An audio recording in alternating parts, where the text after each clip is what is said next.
What's going on, guys? It's Greg here, aka NYPrepper. It is Saturday, August 10th, 2024, and I have an emergency update to share with you guys. Right now, it is 16:37 Eastern Time here in the United States, and we have some major breaking news coming in from the Middle East and from Eastern Europe. So it appears that we are literally on the verge of World War III and possibly nuclear war. We have the situation between Iran and Israel still very tense. No signs of Iran backing down at all. And earlier this week, Western media was saying that, Iran is reconsidering its attack on Israel. That's why they haven't attacked yet, because they're afraid of the Biden administration and the U.S. show of force. I just want to remind you guys that the last time Iran attacked Israel, it took them 12 days, okay, back in April, 12 days from the time that Israel launched the strike on the Iranian embassy in Syria until Iran launched hundreds of missiles at Israel, okay? And we're hearing now that this attack is going to be many times larger than the one in April. It's going to be a strategic attack on Israeli government buildings, including the Knesset building, which is the Israeli parliament building. The prime minister's office is also a target, Mossad headquarters, various military bases, and also infrastructure objects like power plants and substations. They're going to try to take out Israel's power. They're going to go for gas platforms that Israel has in the Mediterranean. They're going to go for airports and seaports. This is going to be a multi-pronged attack, a shock and awe attack on Israel, okay? And this is biblical, guys. This is Bible prophecy unfolding before our eyes. Now, if that's not bad enough, we also have the situation in Eastern Europe. Ukraine literally invaded Russia this week, and they have now doubled the amount of territory that they hold in Russia. We're hearing up to 650 square kilometers is now under the control of Ukrainian forces, and we don't have a way to fully verify everything, okay, because it is a war zone. There's no way you can just walk and see exactly where the front line is, okay? It's very fluid, but it does appear that Ukraine is basically blitzkrieging Russia in the Kursk Oblast, and it does appear that Ukrainian forces are planning to move into either Belarus or other parts of Russia next to Kursk. We're hearing that Ukrainian forces are massing in Chernobyl, in Chernihiv, and also opposite of Belgorod, okay? So it looks like Ukraine is not done yet. And we are hearing that Ukraine is going to try to get the nuclear power plant in Kursk and potentially hold it hostage, just like how Russia is holding Zaporizhia nuclear power plant hostage. So this is very, very serious, guys. This could provoke Putin to use nuclear weapons, okay? Now, what you're looking at here is a pamphlet that was handed out to Israeli civilians 2 days ago. And somebody in Israel, a viewer of this channel in Israel, an Israeli citizen, sent this to me this morning via email. And this person was telling me that they haven't seen these pamphlets in Israel since the Yom Kippur War and the Gulf War. Okay, so they didn't hand these out in April, and they didn't hand these out back in October after the October 7 massacre, but they're handing them out now. Okay, so that just tells you how serious the situation is. And Western media doesn't want you to know how serious the situation is. Okay, and before I continue with the breaking news, I wanted to mention the sponsor for this update, which is My Patriot Supply. Guys, My Patriot Supply is doing their most aggressive discount yet on their 3-month emergency food supply. And to get the deal, you got to go to preparewithNYPrepper.com. They've lowered the price of their 3-month food supply from $800 down to $500. 3 months of emergency food for $500. That is a really good deal, and it will last you 25 years because it is freeze dried and it's all packed within 6 rugged water resistant buckets. So you have all that food in a small package. You can store that pretty much anywhere, and you can also take it with you. If you have to bug out, you can throw that in your vehicle easily. So use the link preparewithnyprepper.com to get $300 off the My Patriot Supply 3-month emergency food supply, $500 for it. Also, they have free shipping and handling included. In addition to the 3-month supply, they also have a general store. And to get to their general store, you got to scroll all the way down to the bottom, and you'll see the My Patriot Supply logo at the very bottom of the page. You click on that, and it'll take you to their general store, and they have all kinds of discounts. And to get the deals, you got to use my link, preparewithnyprepper.com, and I'll leave the link in the description below this video. They're not telling you about what's happening in Russia, where Ukraine is invading Russia and Ukraine is now using F-16s on Russian soil. We have video proof showing Ukrainian F-16s flying in Russia over Russian territory and deploying weapons onto Russian targets now, okay? This is a red line for Putin. Now, I am pro-Ukraine, and I do hope that Ukraine takes more territory and they're successful, but there's no denying that this is going to provoke Putin, okay? So you have to be prepared for things to escalate. And Russia is doing their 3rd phase of their tactical nuclear exercises. So it's very possible that they might use tactical nukes on Ukraine soon. And we also have breaking news that the Trump campaign was hacked.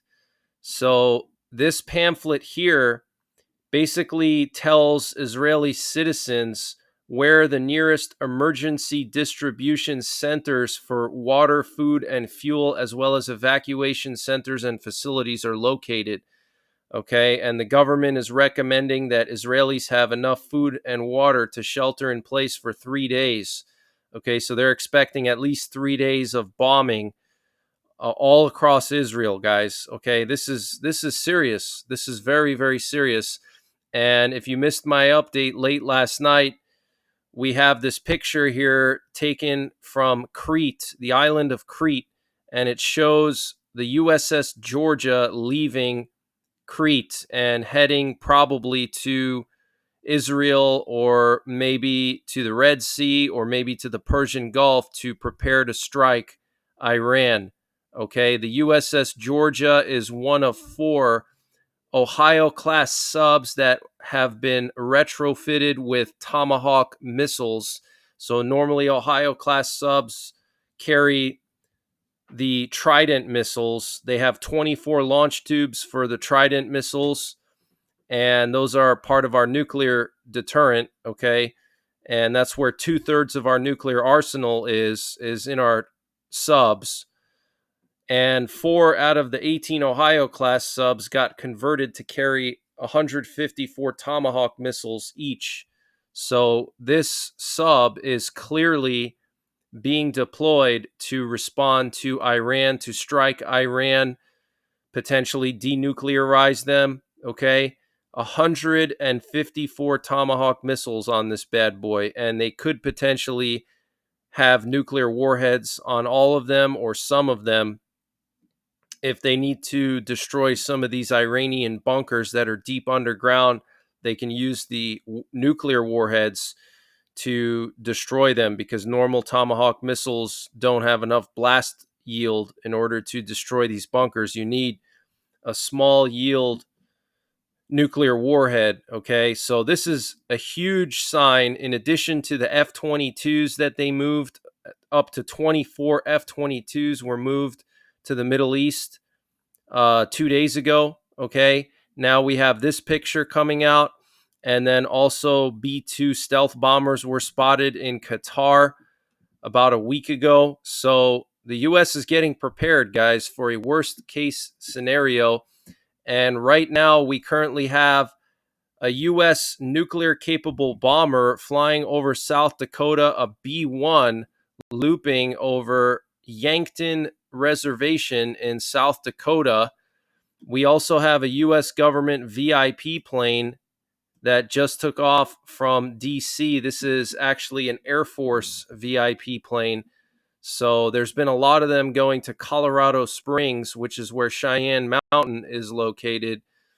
And we also have this Forte 16 U.S. Air Force RQ-4 Global Hawk that was doing some very dense reconnaissance patterns in Estonia. And this is quite rare. This is probably only the second time I've ever seen this RQ-4 go up to Estonia. We also have a U.S. Navy P-8 Poseidon sub-hunter patrolling the coast of Kaliningrad, okay? So things are really brewing in this area, and Lebanese media is reporting that Arab nations, including Qatar, have sent messages to Hezbollah and Iran requesting that they delay and or cancel any kind of retaliatory strike against Israel until at least after the August 15th ceasefire and hostage negotiations. And U.S. intelligence sources are reporting this afternoon that more noticeable military movements are being spotted in western Iran. So Iran moving more stuff today in western Iran, potentially setting up air defenses, transporter erector launchers. And the Trump campaign was hacked. A hacker used a phishing link to break into a high-ranking official's email account, stealing internal documents and communications, which have now begun leaking to Politico.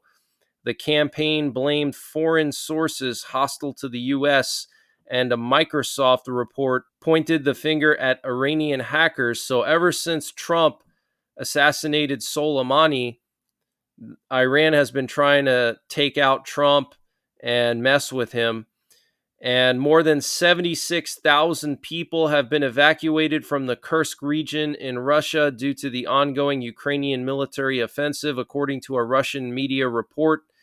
In one day, Moscow authorities set up 24 temporary accommodation points in the Kursk region designed for 20,000 people who were forced to leave their homes. Wow, 76,000 people, guys. Okay, so this is not a minor incursion. This is a major military operation that Ukraine has probably been planning for some time. And it's absolutely brilliant, I have to say. I mean, the Ukrainians are just masters of surprising their enemy, and they're just super resilient and tough. And they have a very creative way of doing things with all the drones that they've been using. And now this surprise invasion of Russia, I mean, it just caught everybody by surprise, including myself.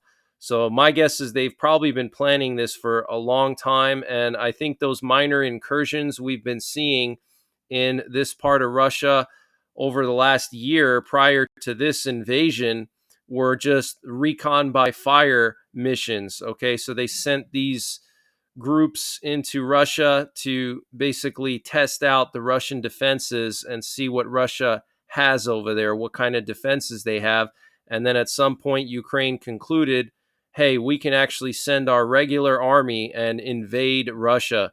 Okay, so this is historic, guys. Okay, this was a big no-no 2 years ago. If you remember, in the beginning of the war, NATO was telling Ukraine that they were not allowed to invade Russia, that they were not allowed to strike into Russian territory.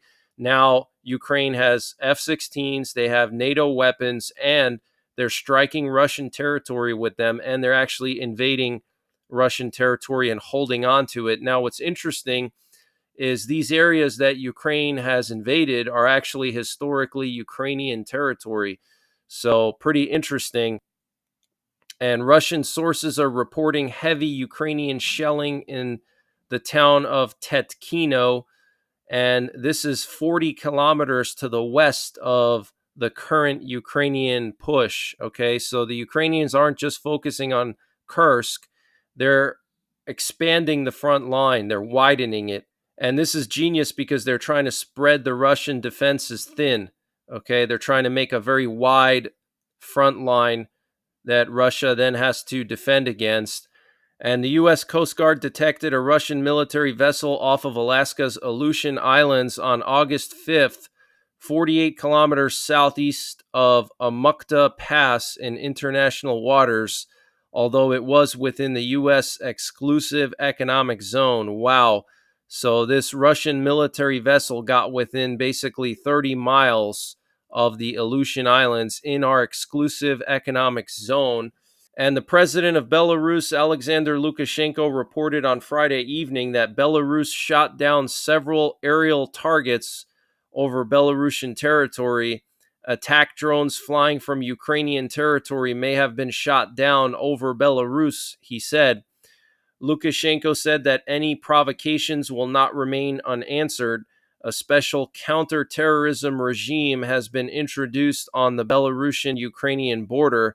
Lukashenko now says that Ukraine has advanced 30 to 35 kilometers into Russian territory. According to Lukashenko, Belarusian air forces and air defenses were placed on high alert after Ukrainian forces allegedly violated Belarusian airspace near the Kostyukovitsky district. Around 10 targets were allegedly detected, leading to the launch of aircraft, helicopters, and the activation of multiple launch rocket systems. Several targets suspected to be Ukrainian drones were destroyed at an altitude of 1.5 kilometers within Belarusian territory. The remaining targets were handed over to Russian air defenses. So very interesting. And here we have some video footage that was released by the Belarusian government showing fragments of these drones or missiles that were shot down over Belarus, supposedly. Okay. This looks like some kind of a wing. And Belarusian special forces, along with heavy equipment and personnel, have arrived at the border with Ukraine. And Lukashenko deployed more Iskander and Polonez missiles to the border of Ukraine. And Belarus will send troops and rocket systems near the Ukraine border after the alleged drone incursion. The forces and assets of air defense systems, radio technical forces, and aviation have been increased, according to Defense Minister Viktor Krenin. And the German Foreign Ministry has commented on the events in Russia's Kursk Oblast and stated that Ukraine has the right to self-defense on Russian territory. Ukraine has the right to self-defense enshrined in international law. This is not limited to its own territory, the German Foreign Minister said in a comment to Politico. And the Russian nuclear energy company Rosatom said the Ukrainian invasion poses a threat to the Kursk nuclear power plant. And guys, they're just a few miles outside of that power plant. And the other day, Ukraine took out a substation that feeds electricity to this power plant. And the IAEA, the International Atomic Energy Agency, the UN's nuclear watchdog, called for both sides to relax, basically, and stop fighting near this power plant. And the Russian Ministry of Defense claims to have intercepted a Ukrainian missile over Kursk and used aviation to target Ukrainian troops.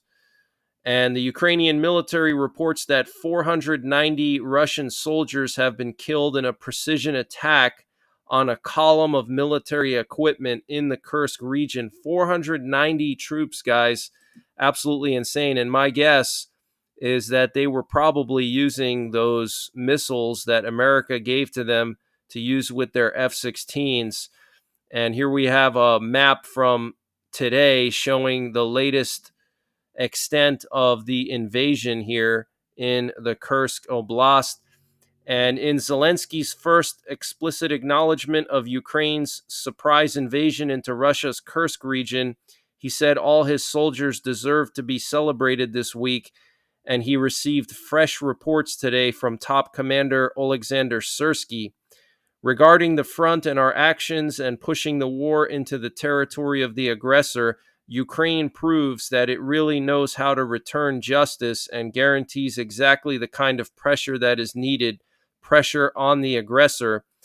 And the commander of Russia's Akhmat Special Forces says NATO is leading the Ukrainian forces operation in the Kursk direction.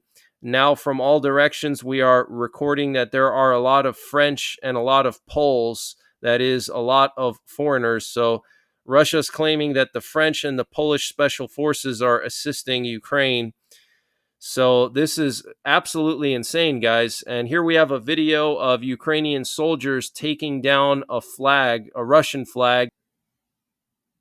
Wow. So this is absolutely huge, guys. And here we have a picture of that column that was destroyed, or part of the column that was destroyed by the Ukrainian airstrike, probably with F-16s. Okay, these were reinforcements that were going to the Russians in Kursk. So Russia is screwed. And then here we have a picture of a Ukrainian soldier in the town of Lubimovka, which is just a few miles from downtown Kursk and the Kursk nuclear power plant. Here we have video footage of the Ukrainians first entering into Russia. You can see they broke through the first line of defense here. You can see a Ukrainian combat engineering vehicle here that was used to clear Dragon's Teeth and other obstacles out of the way. So this is historic, guys. Okay, this is historic, and the media is not telling you about it. They want you to focus on, the election. Meanwhile, we're literally on the verge of nuclear war, and the situation with Iran and Israel is going to change the world forever, I believe. After Iran launches this attack, it's going to change the world forever. I think Israel's going to declare war. I think the U.S. is going to get involved. We'll have to wait and see. I hope it doesn't go that far, but if everything we're hearing is right, then that's what's coming, okay? And that could be why Iran is taking their time, because they want to be able to plan everything out, okay? So this is absolutely insane, guys. I mean, look at this. They're literally invading Russia, guys. I don't know when the last time Russia was invaded, probably 1940 or whatever, Operation Barbarossa, when Hitler invaded Russia. Here we have a Ukrainian combat bulldozer used to clear out obstacles, okay? Anti-tank obstacles. So this is just totally insane. And here we have some footage coming out of Belgorod Oblast this evening. There was some kind of a strike in Belgorod. And then here we have video footage of Ukrainian soldiers using robot dogs in the Kursk Oblast. Check this out. This is really cool. So these are literally dogs that are robots, okay? And they have cameras, and they can check out different areas for the troops before they move through. I think that's ingenious. And Ukraine, I think, is the first country in the world to create a separate branch of their military for just drone warfare. So they created a separate branch for their military just for drone warfare a few months ago. So they are literally pioneers when it comes to all this drone stuff, especially actually using them in a combat environment. Okay, so pretty cool.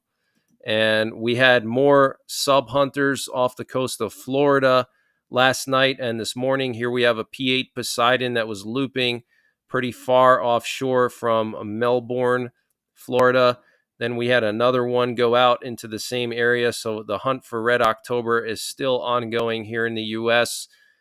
And at least 219 civilians were killed and 1,018 injured in Ukraine in July, making it the deadliest month for civilians since October 2022, the UN Human Rights Office said in a report on August the 9th. So, it seems like it's been quiet in Ukraine. It's just because nobody's focusing on it as much because of the election coming up and then Iran and Israel. But deadliest month for civilians in Ukraine since October 2022.